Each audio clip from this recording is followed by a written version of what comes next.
नमस्कार दोस्तों, देखो हमारे YouTube चैनल पे 9th क्लास के पेपर सॉल्यूशन चल रहा है।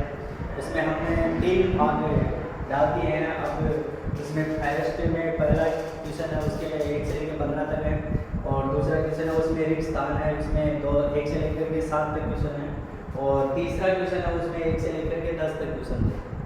उसका सॉल्यूशन करवा दिया है। अब यहाँ से 4 नंबर क्वेश्चन से लेकर के अपन 10 नंबर क्वेश्चन तक देखेंगे इस वीडियो में। तो देखो 4th नंबर क्वेश्चन दिया हुआ है 8√15 को 2√3 से भाग दीजिए। अब इसमें भाग करना है, तो ये देखो दूसरी प्रश्नावली का सवाल है। तो इसमें भाग देने का तरीका क्या होगा? 8√15 बटा में 2√3, दोनों को बटा में लिख लेंगे, तो ये भाग में।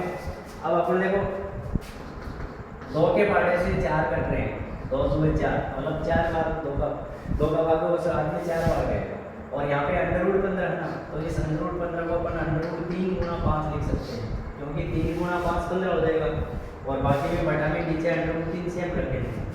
अब देखो √3 से √3 कैंसिल हो गया, तो बच गया क्या अपने पास में 4 × 5 कितने होते हैं? 20। तो इसका इसमें भाग देंगे तो आंसर 20 आएगा। ये इसका 4th सवाल था। इसके बाद में अगला क्वेश्चन नंबर 5, ये दे रखा है मान ज्ञात करो। इसमें 2 क्वेश्चन है, मान ज्ञात करो। तो इसमें 2 क्वेश्चन है, ये भी सेकेंड प्रश्नावली में से है।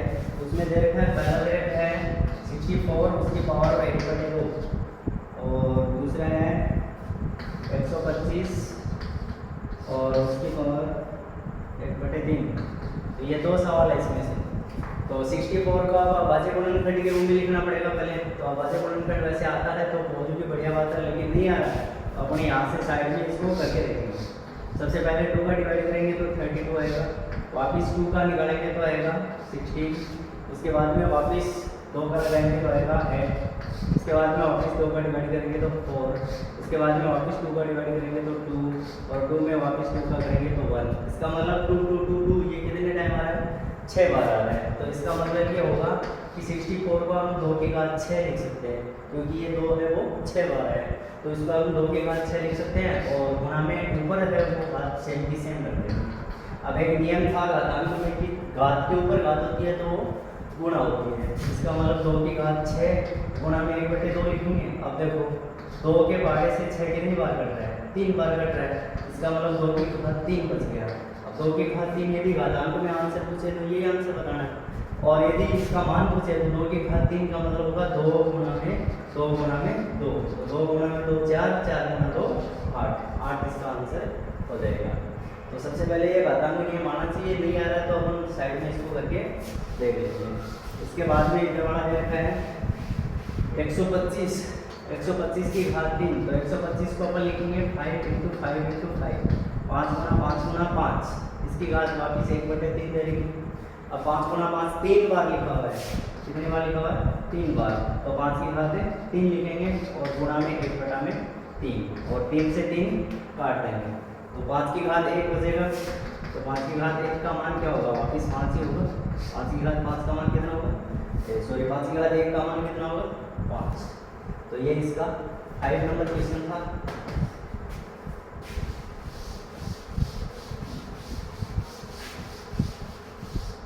इसके बाद में क्वेश्चन नंबर 6 दे रखा है परिमेयकरण कीजिए। तो इसमें परिमेयकरण करना है 1/2 + √3, 1/2 प्लस में √3, इसका परिमेयकरण करना है। परिमेयकरण कीजिए, तो इसका परिमेयकरण करना है। परिमेयकरण का मतलब क्या होगा? जो नीचे आंसर दिया हुआ है उसका उल्टा चिन्ह लेकर के आंसर धन में गुणा करना है। जैसे कि 1/2 प्लस में √3, अब नीचे 2 + √3 है, तो इसका उल्टा चिन्ह लेंगे। उल्टा चिन्ह क्या होगा? 2 - में √3, 2 - में √3 बटा में 2 - में √3। मतलब इसको अंश में भी गुणा करना है और धन में भी करना है, दोनों साइड गुणा करना है। तो अंश में गुणा करेंगे तो 1 से गुणा करेंगे, वो क्या होगा? 2 - में √3 बटा में नीचे ये देखो a + b बना और a - b, ये तो फॉर्मूला है a + b और a - b, तो इसका फॉर्मूला हो जाएगा a प्लस बी और a माइनस में b। तो इसका सूत्र होता है a स्क्वायर माइनस में b स्क्वायर। तो a स्क्वायर की जगह 2 का स्क्वायर करेंगे तो 2 का स्क्वायर ले लो, और b स्क्वायर की जगह अंडर रूट 3 का स्क्वायर करना है, तो ये अंडर रूट 3 का स्क्वायर कर देंगे। अब ऊपर वाला सेम का सेम रखेंगे, कोई भी चेंज नहीं करना है। नीचे में 2 का स्क्वायर करेंगे तो कितना होगा, 2 का स्क्वायर हो गया 4, माइनस में अंडर रूट 3 का स्क्वायर करेंगे तो कितना आएगा 3। मतलब किसी भी अंडर रूट की संख्या का स्क्वायर करते हैं तो अंडर रूट हट जाएगा। अब देखो ऊपर सेम का सेम लिखेंगे और नीचे माइनस करके लिखेंगे, तो माइनस में लिखेंगे तो क्या आएगा, एक आएगा। एक का कोई मतलब नहीं है, भाग लगाएंगे तो वो सेम ही संख्या आएगी। तो इसका मतलब ये इसका आंसर 2 माइनस में अंडर रूट 3 आ जाएगा। ये आपके 6 नंबर का सवाल है। इसके बाद में आगे वाला करते हैं सवाल 7 नंबर।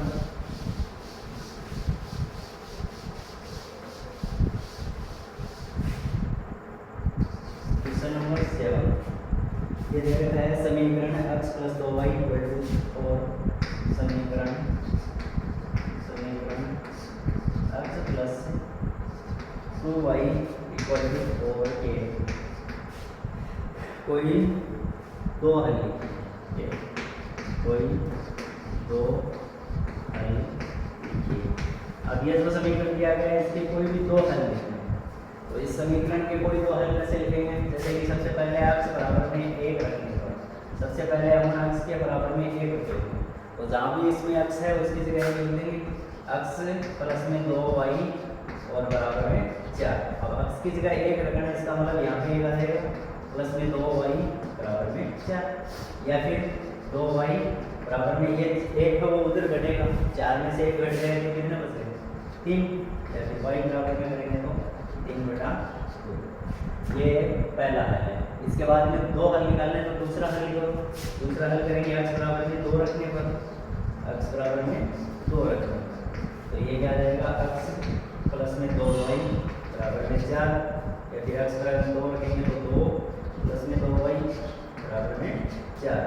अब 2y निकालना तो ये 2 उधर घटा दो, 2y बराबर में 4 माइनस में 2, 4 माइनस में 2 वापिस 2 ही बचेगा। तो y बराबर में क्या है 2/2, 2/2 कितना होता है 1, नीचे आ रहा है 2/2 बराबर में 1।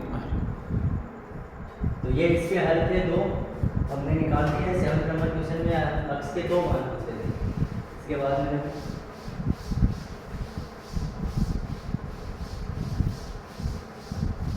क्वेश्चन नंबर 8 नंबर क्वेश्चन दिया हुआ है, दी गई आकृति में यदि आकृति में यदि कोण PQR बराबर में कोण PRQ बराबर में कोण PRQ और दो सिद्ध कीजिए, दो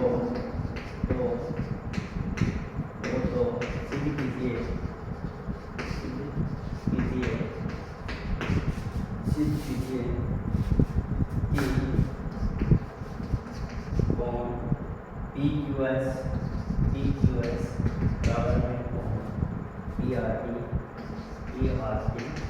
है। तो इसका एक चित्र दिया हुआ है PQR, यहाँ पे PQR, यहाँ पे S T, ये दोनों को बराबर दिए हैं। देखो सवाल है उसमें दिया गया है कोण PQR बराबर में कोण PRT, मतलब PQR कौन सा है, यहाँ पे देखो चित्र में PQR ये जो कोण बना वो, और दूसरा में PRQ ये जो कोण, ये दोनों कोण आपस में बराबर है, ये दिया गया है। इसके बाद में अपने को PQS ये बार वाला और PRT ये बार वाला, इन दोनों को बराबर करना है। तो सबसे पहले देखो एक सीधी लाइन पे 180 का कोण बनता है, तो यहाँ पे जो एक साइड में इधर बन गया दूसरी साइड में इधर बन गया, इन दोनों कोणों का जोड़ कितना होगा 180। तो देखो उनकी एक सरल रेखा के एक ही ओर बने कोणों का योग 180 डिग्री ये सब जानते हैं। तो इसका मतलब ये होगा कि कोण पी क्यू एस प्लस में इधर वाला कौन सा है, कोण पी क्यू आर बराबर 180 डिग्री। इसको अपन देखेंगे समीकरण नंबर 1। अब इसी प्रकार से इधर वाले में देखेंगे। इधर वाले में क्या है, एक तो पी आर क्यू ये बार बन रहा है, अंदर बन रहा है वो, और दूसरा पी आर टी ये जो बार बन रहा है वो, इन दोनों को मिला करके 180 बनेगा। तो इसी प्रकार से इसको लिखते हैं कोण पी आर क्यू प्लस में कोण पी आर टी बराबर 180। इसको लिखेंगे समीकरण नंबर 2। अब देखो समीकरण 1 और 2 में दोनों साइड में, बाएं साइड में दोनों में क्या है 180 मतलब दोनों समीकरण आपस में बराबर है, तो इसके इधर वाले साइड बराबर हो जाएंगे। तो समीकरण 1 और 2 से समीकरण 1 है तो क्या होगा, कोण पी क्यू एस प्लस में कोण पी क्यू आर बराबर में कोण पी आर क्यू प्लस में कोण पी आर टी। अब देखो क्वेश्चन में ये दिया गया था कि पी क्यू आर और पी आर क्यू ये दोनों बराबर है। पी क्यू आर ये बड़ा है और पी आर क्यू ये बड़ा है, ये दोनों आपस में बराबर है। तो जो बराबर कोण है वो कट जाएगा, बराबर कोण है वो कट गया। तो इसके बाद में क्या बचा, कोण पी क्यू एस बचा, और बराबर में इधर क्या बचा, कोण पी आर टी बचा। ये दोनों चीज़ें बची और यही अपने को सिद्ध करना था, इसी को अपने को सिद्ध करना था। देखो पी क्यू एस है, इसके बराबर में क्या लाना था, पी आर टी, तो पी क्यू एस है उसके बराबर में पी आर टी लाना था। ये आपके सिद्ध हो गए। देखो थोड़ा से बड़े सवाल है, लेकिन जो रेखा गणित है उसमें सवाल है तो वो डायग्राम पे होंगे। यदि ये चित्र या डायग्राम आपके समझ में आ रहा है, इसका मतलब सवाल भी समझ में आ रहा है। टाइम कितना, 12। ठीक है। तो अब देखो आगे 8 क्वेश्चन तक हो गए, इसके बाद में जो भी आगे के सवाल होंगे वो अपन कल देखेंगे।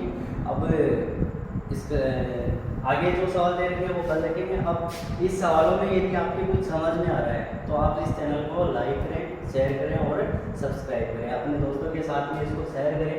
और इसी प्रकार से इस पेपर सॉल्यूशन को देखते रहें। पेपर सॉल्यूशन हो जाएगा तो उसके बाद में 10वीं के जो बोर्ड की क्लासें हैं वो इस चैनल पे आएगी। पर्सनावली के वाइज से पहली, दूसरी, तीसरी ऐसे पूरा सिलेबस आएगा। तो आप हमारे साथ में जुड़े रहें और पसंद आए तो कमेंट करके बताएं।